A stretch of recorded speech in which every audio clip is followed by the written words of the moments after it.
Hello, my research paper presentation is examining the use of background knowledge probes as an alternative assessment.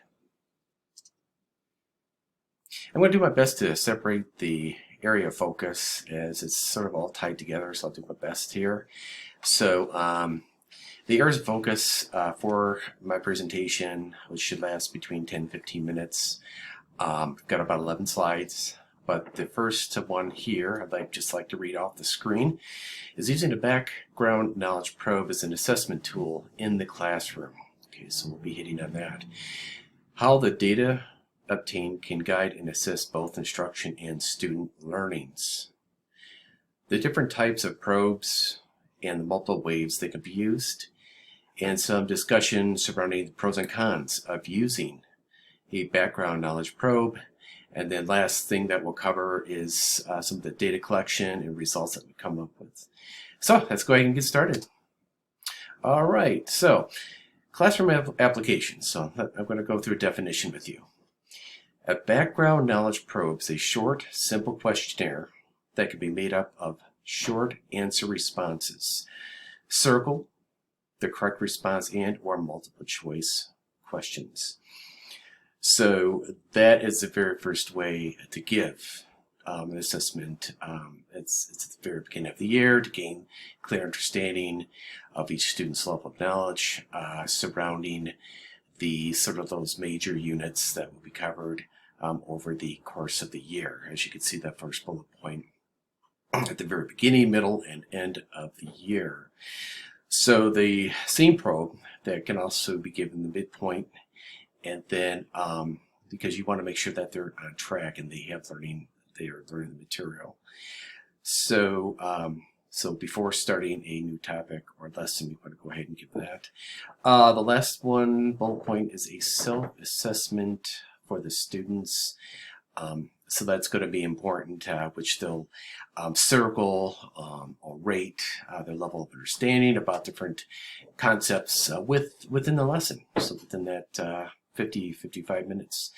And then that really helps the students really take responsibility for the learning by knowing where the weaknesses are and where they should be focusing their study.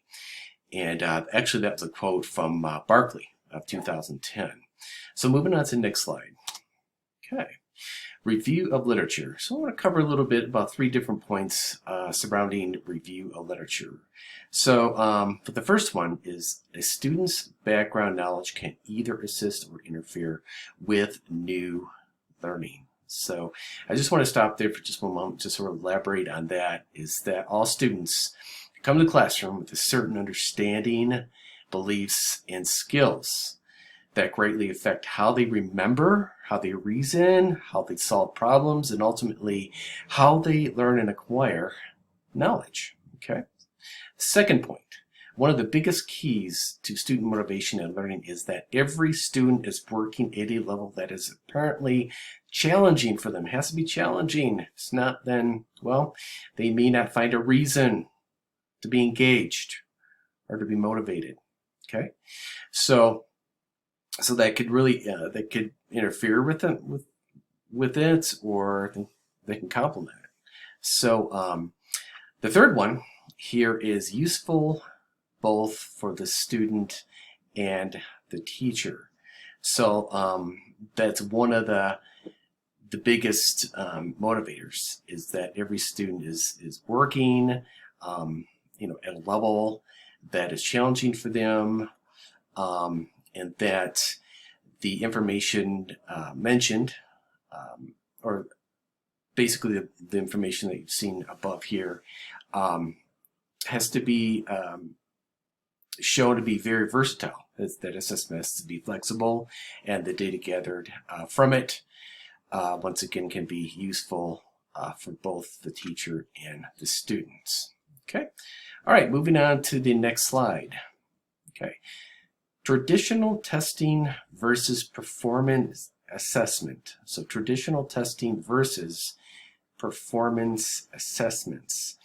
So in looking for an alternative assessment tool to use in my computer technology classroom, I had to gain a better understanding of the differences between traditional testing and alternative formative assessments. So it's really important to note that both types of tools should be used in the classroom, not separately but together. So let's go ahead and just read the slide. Take a moment here. Traditional tests most often answer the question, do you know it? One more time, do you know it? It looks specifically at the skills of, and I'm going to give you 4 here. Recall. When a student is asked to recall a concept, definition, an idea, that is an example of it. So recall memory, identifying, okay, and then identifying those different skills. Listing, okay, listing rote memory, and then also matching. So this last bullet point, an alternative performance assessment, on the other hand, answers the question, how well can you explain it?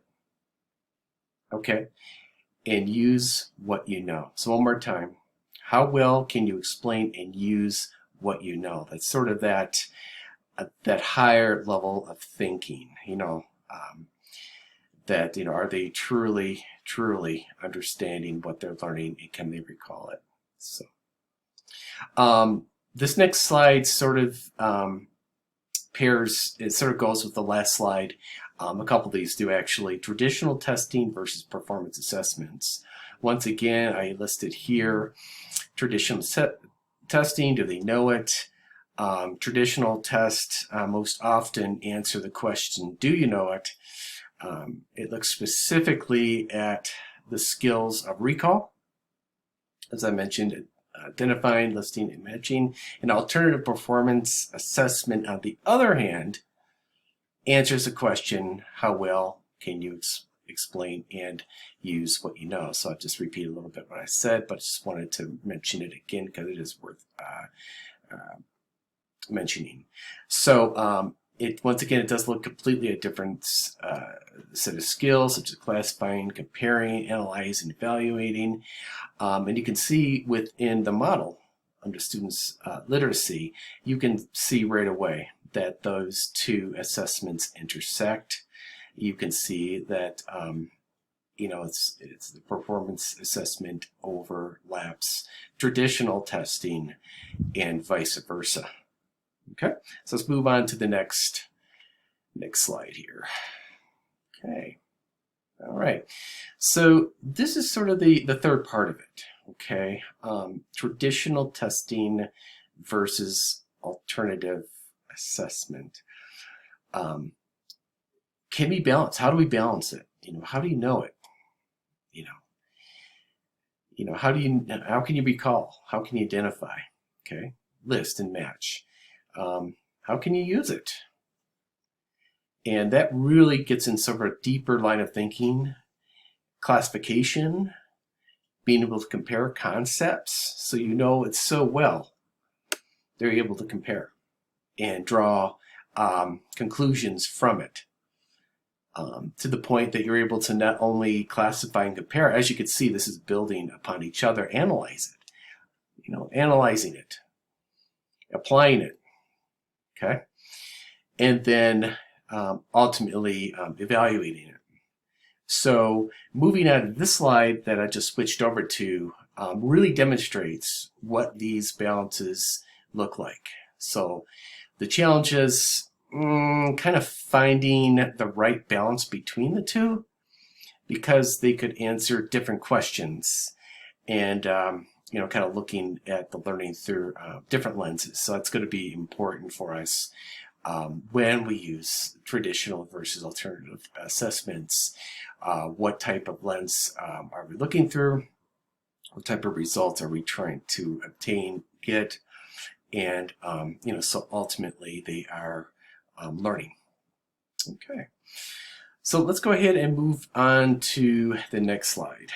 Let's see what that looks like here. All right, this is a slightly larger section of the presentation because it really does cover the pros and cons of using background knowledge.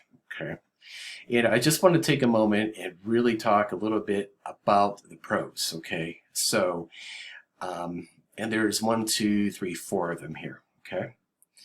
So the first one, knowledge probes can give teachers insight into student understanding. So the research of these pros and cons using background knowledge probes and assessments, according to what we're seeing here, can be used as a guide instruction, okay?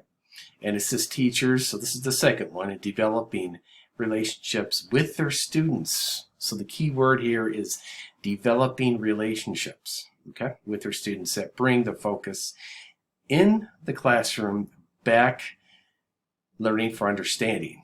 And as you can see, that was a quote that was directly cited from, looks like Captain, if I'm seeing his name right, Captain of 2006.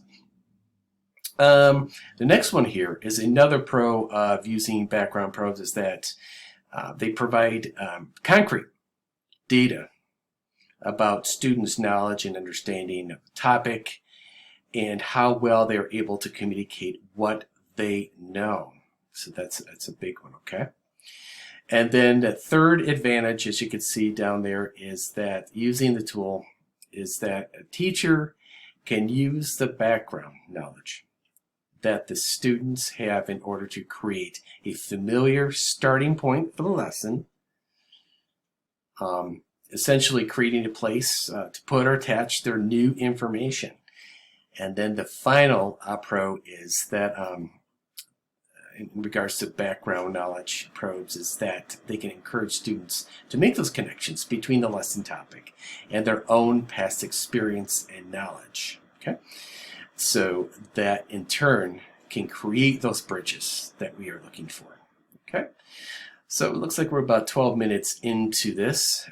Looks like we've got a 15-minute maximum, so I'm just going to try to get through the rest of this as quickly as I can before I get shut off. So pros and cons. So these are the cons. So it takes a lot of time and hard work to create knowledge probe that accurately assesses the information that you are looking for, okay?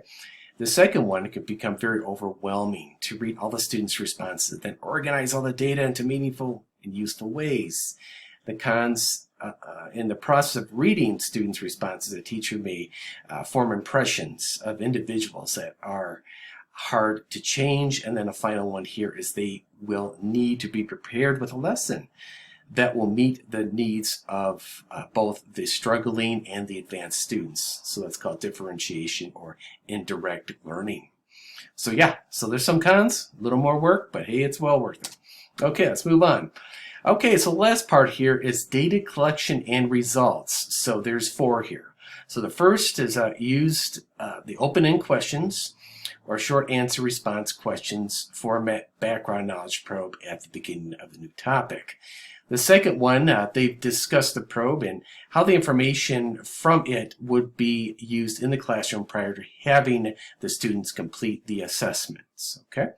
The third point, the teachers also ensure that the students clearly understood that this would not be graded and that they just need to do their very best work, and it was okay. It was okay for them to turn it in with partial or incomplete thoughts or answers.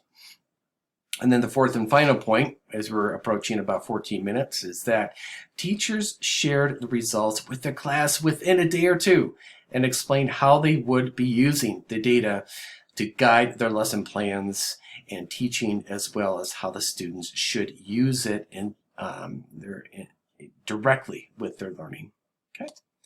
Okay, moving on to data analysis. I'm going to make this a little quick here, since we're running a little bit short on time. Allowed the science teacher to understand the wide range of background knowledge his students had, to see where the students' knowledge's weaknesses were. Third point, allowed them to respond to learning in a much quicker and more efficient manner. And then a final point, it's a valid tool to assist teachers in recognizing and responding to students learning at any level, So that's a big one, okay? All right, so that concludes my presentation to you. I know it was a lot, But if you have any questions, feel free to do so.